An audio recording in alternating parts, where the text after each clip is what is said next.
Today, Women's Health for Today's Woman. I'm Carla Cosillo. I am one of the wellness coordinators here at FHCP. A few housekeeping guidelines before we get started. We ask everyone to stay on mute and to keep your videos off. That's just so we don't have interference during the presentation. We are going to be recording the presentation, and it will be available in a couple weeks. Also, if you have any questions, we have the chat box. You can go in there and ask some questions. We'll be monitoring that. We'll also have time at the end for questions. And finally, towards the end of my coworker, Corey, will be reaching out to our prize winner through a private chat. So just be looking out for that message. All right. So with further ado, let me introduce our speaker for today. So we have Kathleen McNeil. She is Florida Healthcare Plans. She is an RN and a certified diabetes educator. She has over 20 years experience in diabetes education and other health-related education. She went to Jacksonville University, where she obtained her bachelor's and master's degree in nursing. All right, so thank you very much for being with us here today, Kathy. You're welcome. Thank you. Welcome, everybody. So we're going to get right into this. We've got a lot of things to cover. Today we're talking about women's health. And so some of the things we're going to cover today are health risks for women and prevention. What can we do if we do have some of these risks or we're at risk for some of these diseases?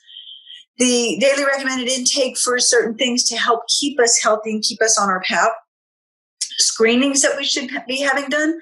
And lastly, mental health, because I think that's really important, especially with everything we've endured the last year and a half. So with that, let's move on to some things. So women's health risks. Some of the things we're going to talk about. We're going to talk about heart disease, obesity, cancer, osteoporosis, dental and vision issues, and mental health. It's important that we take care of these things because women's needs are just a little bit different than what men's are. And some of our things are not going to be as obvious. We're going to start with heart disease, probably the most important one to start with because it's the leading cause of death for women in the United States.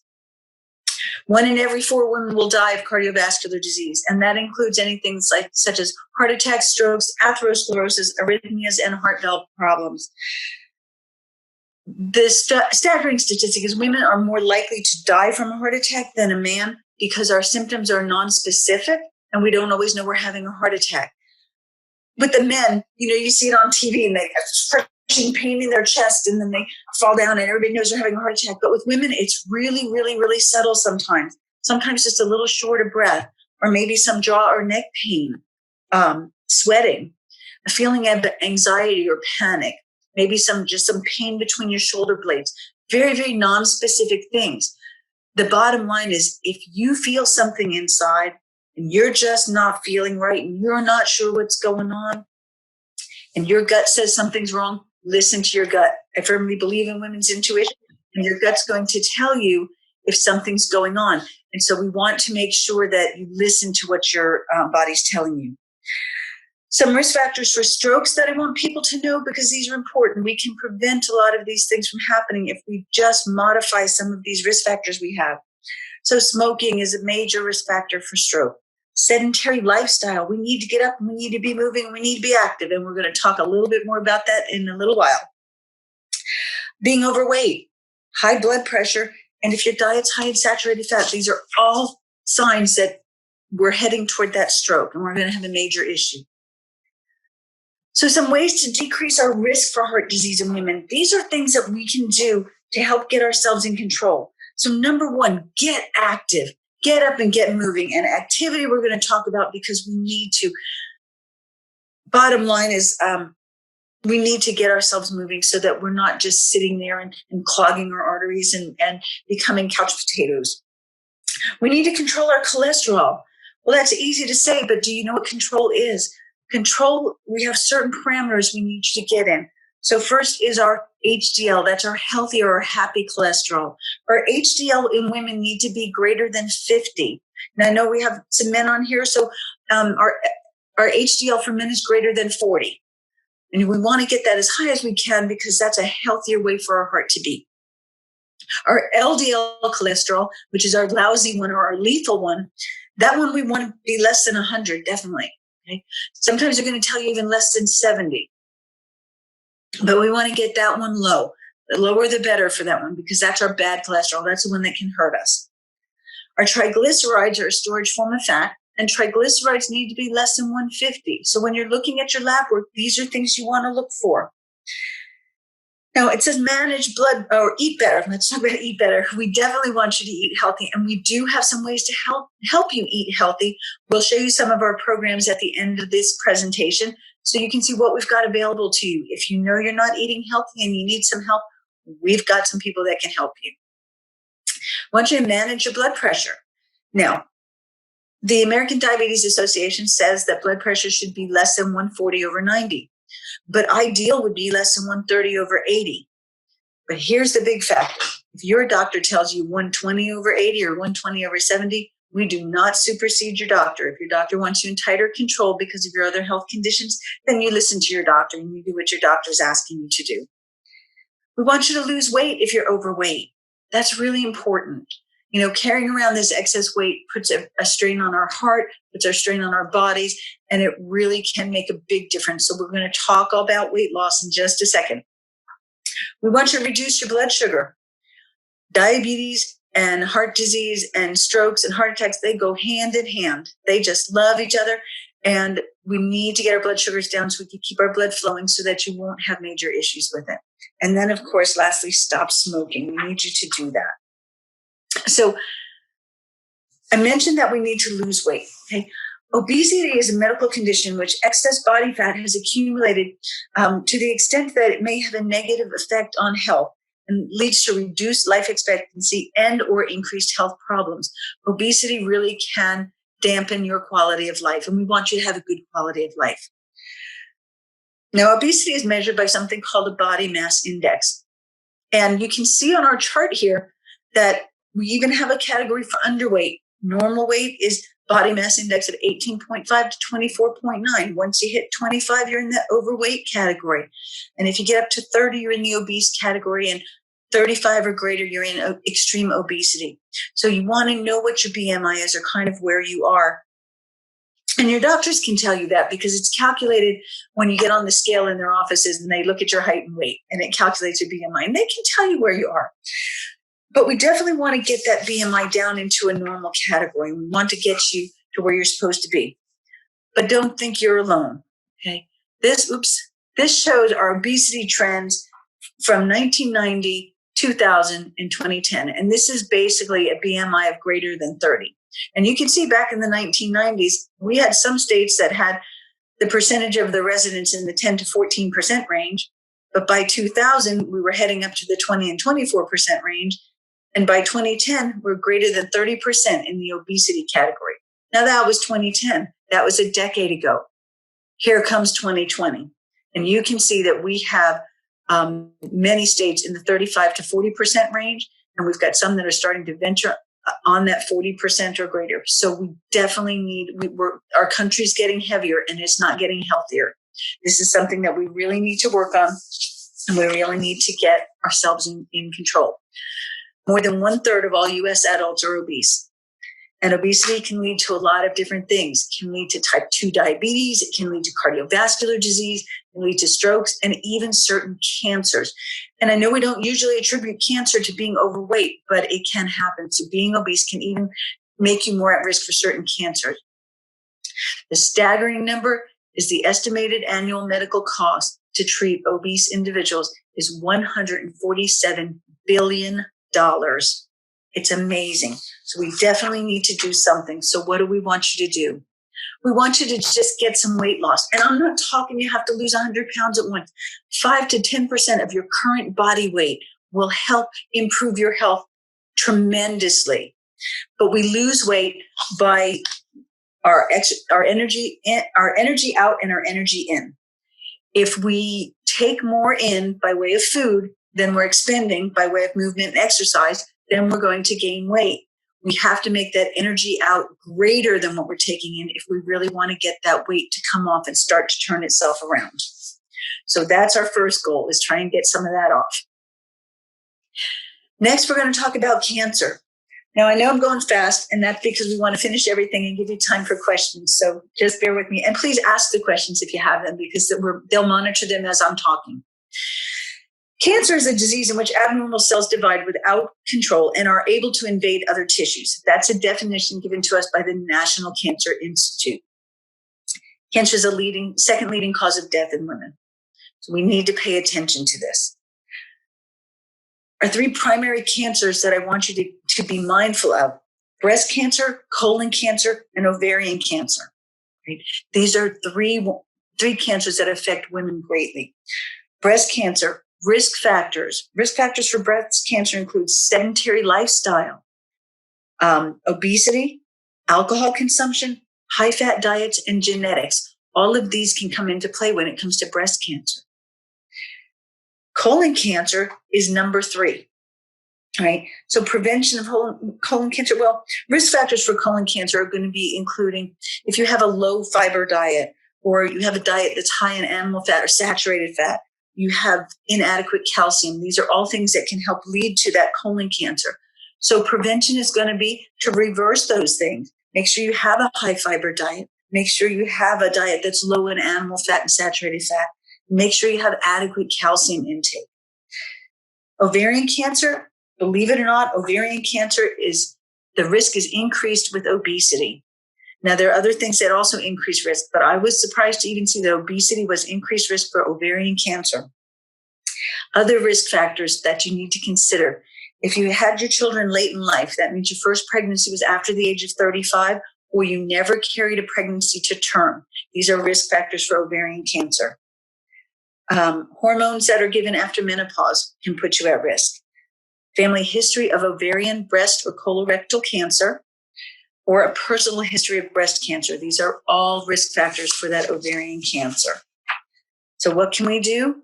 Well, there are some basic things that we can do to try and reduce the risk of many types of cancer.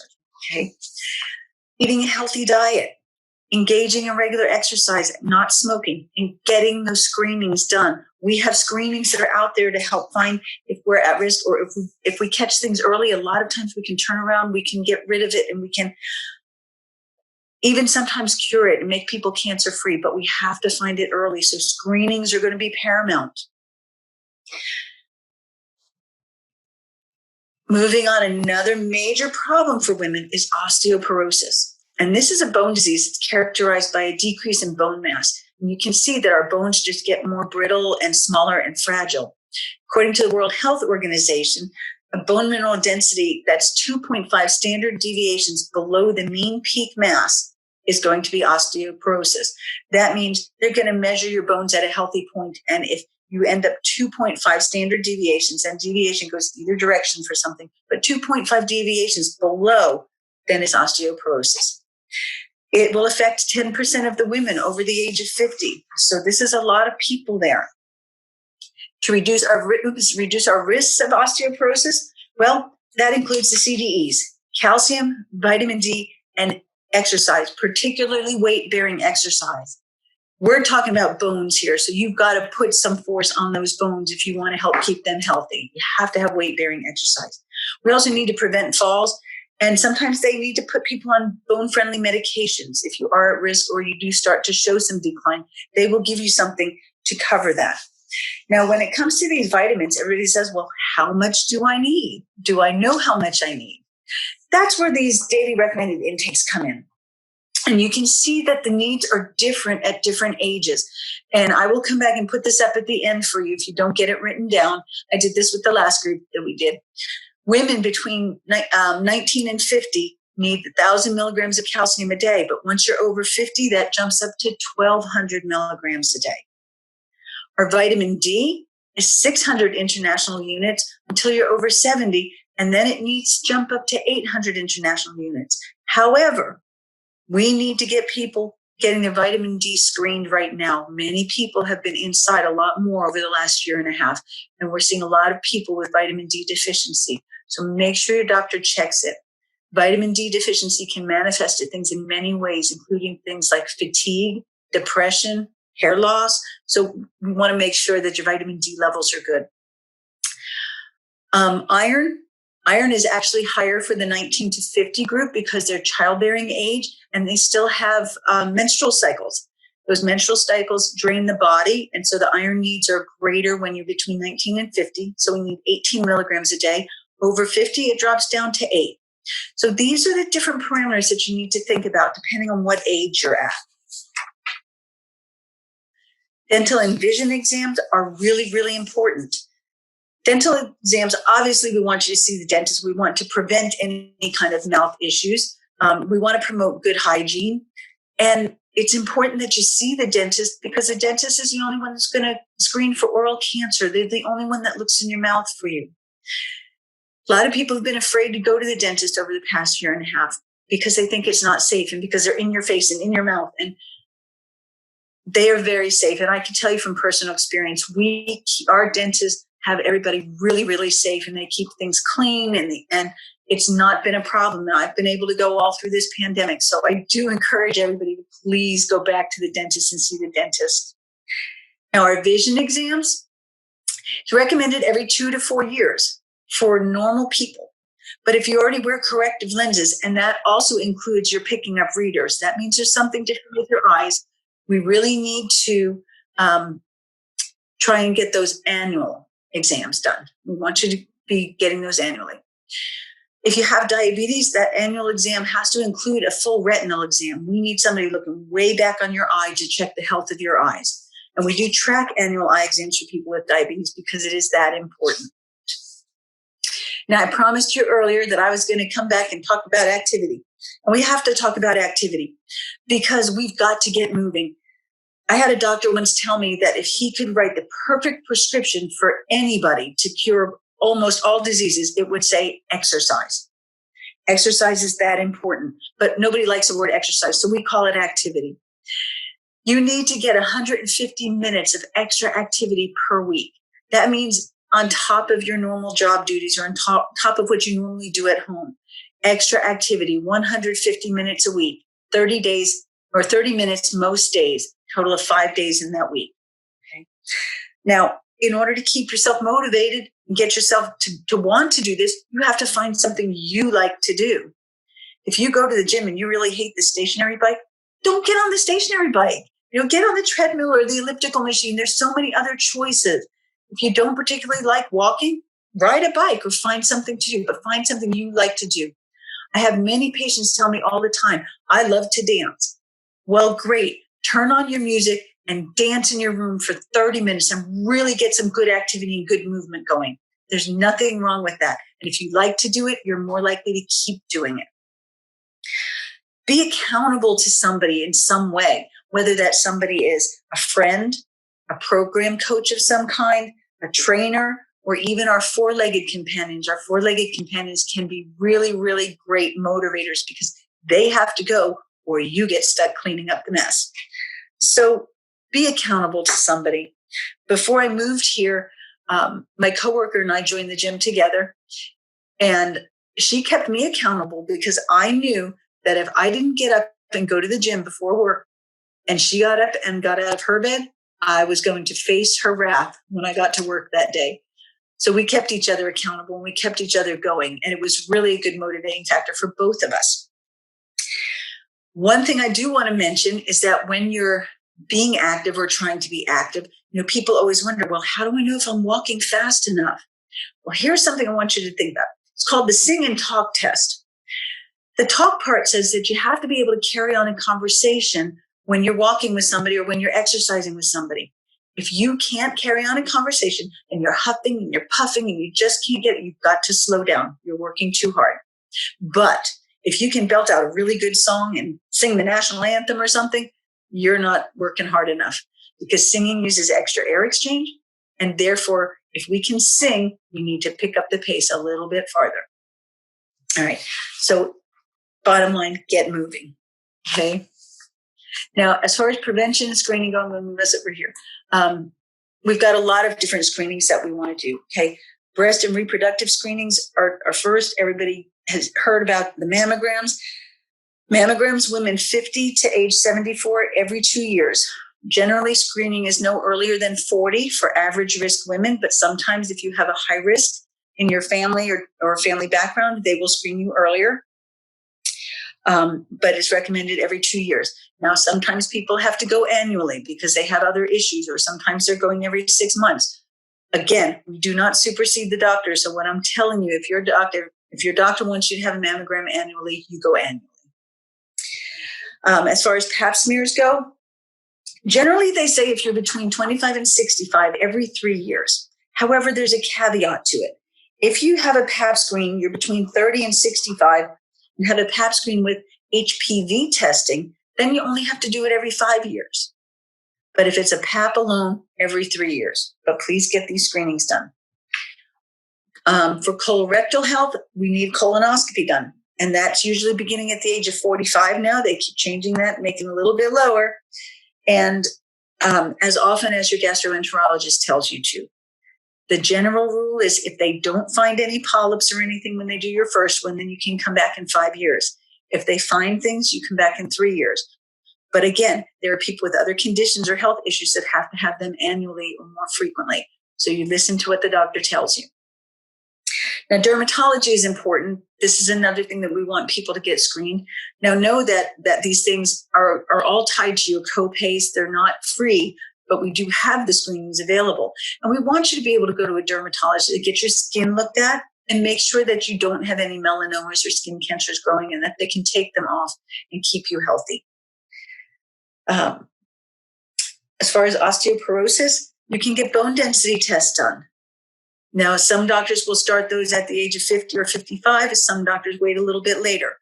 A lot of it's going to depend on your ethnic background, your family background, and your health history. But bone density tests are available so we can screen for osteoporosis and maybe kind of turn that around earlier. I put on here gestational diabetes because I know some of you are younger than I am. So I wanted to make sure that you know if you do get pregnant, they will screen you for gestational diabetes between 24 and 28 weeks. And if they do find it, please come and see us so we can help you get through your pregnancy in a healthy fashion. HIV testing. HIV testing is recommended at least once in a lifetime for every woman. You'll have additional screenings based on risk, but everybody should be screened at least once. I'm going to jump over the next one, jump to urinary incontinence really quick. Urinary incontinence is a real fact of life. And many women, especially if you've had children, you know that this is true, and as we get older and our muscles change and our muscles get weaker, then sometimes it's harder and harder to control that. If urinary incontinence is a problem to you, please talk to your doctor about it. There are many things they can do.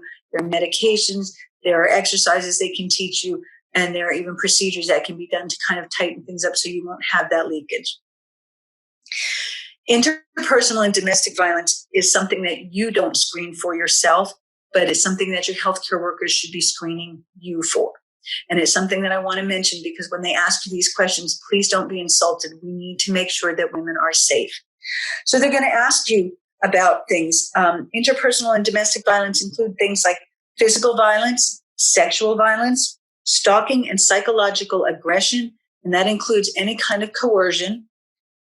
Reproductive coercion, neglect, threat of violence, threat of violence or abuse or both. So all of these things are going to be things that they'll screen you for. And they'll ask you questions like, do you feel safe at home? Do you have issues? And they'll watch for the family dynamics. So if you need help, please, please, please remember to ask for it. That brings me to this next part, and it's mental health. And mental health has this major stigma attached to it. Everybody thinks that if you have a mental disease, you're crazy and you need to not be in public. Well, reality is we have a lot of mental illness that you don't even know about, things like depression and anxiety. And so there are just so many things, and we need to erase the stigma. The reality is, Women's Preventive Services recommend screening for anxiety in adolescent and adult women, especially those who are pregnant or postpartum. We know that anxiety comes with that. 1 in 5 people will be diagnosed or already has a mental illness. 1 in 5. And that mental illness does not define that person. We need to reframe how we think about it. We've been reframing diabetes education for a long time because we don't believe in putting labels on people. A person is not a diabetic. They are a person with diabetes. Well, on the same vein, a person is not bipolar. They have bipolar disorder. They have a disease. We need to remember it's a disease and reframe how we think about it. We don't label people. We want to make sure that we're treating them and treating the illness that they have. It's a disease. Please listen to your family and friends. The saddening, staggering statistic is every 40 seconds, someone loses their life to suicide. This is not something that we want to happen. So listen to your friends, listen to what they're saying. If you really think that somebody may have, they may be thinking about suicide or contemplating suicide, make sure they know that you support them, that they're not alone. Tell them they're not alone. Show them compassion, show them understanding. And if you really truly think they have a plan, please call the National Suicide Hotline. We can prevent a lot of these if someone would just speak up. Please focus on the strengths of the person with mental illness. Don't focus on what they can't do or what they didn't do. Focus on the positives in their life. What have they really accomplished? It's really important that we don't look at what they're lacking. We look at what's good about somebody. You made it out of the house today. Your depression seems to be turning around because you're up and about and functioning today. Sometimes those are really big pluses in the world of somebody with any kind of mental illness. Please know that help is available. Okay, there are a lot of places that people can turn. The National Suicide Prevention Hotline is one good place, but we also have a wonderful behavioral health network here at Florida Healthcare Plans, and they're here and available to help you. So the bottom line in all of this is take care of you first. You have to, not getting this to change here. Take care of you, okay? If you need help, ask for help. It's really important because while we're all here to help you and we've got a great group of people in education and behavioral health and all over the Florida healthcare system, we are not mind readers and we can't help you if you don't tell us you need it. Increase your activity. 150 minutes a week. You really need to get up and moving. Lose 5 to 10% of your current body weight if you need to. 5 to 10% makes a world of difference in all of these different things. Make lifestyle changes as you need to. Ask for help and know that we have classes available to help you. And these are just some of the ones that we have. In our nutrition and health education department, we have group classes for diabetes. We have classes for pre-diabetes. We can give you information and have you meet with somebody about hypertension classes, healthy heart classes. Eat Right, Move Right is our weight management program, and people are being very successful on that. So these are all group classes that we have. But then we also have individual appointments with the registered dietitians or registered nurses, whatever your needs are, so that we can help get you on track and healthy and keep you healthy. And there are my references. If you really care about it, I'll let you see them later. Thank you, everybody, for joining us today. Thank you, Kathy. That was a wonderful presentation. Thank you, everyone. Enjoy the rest of your day.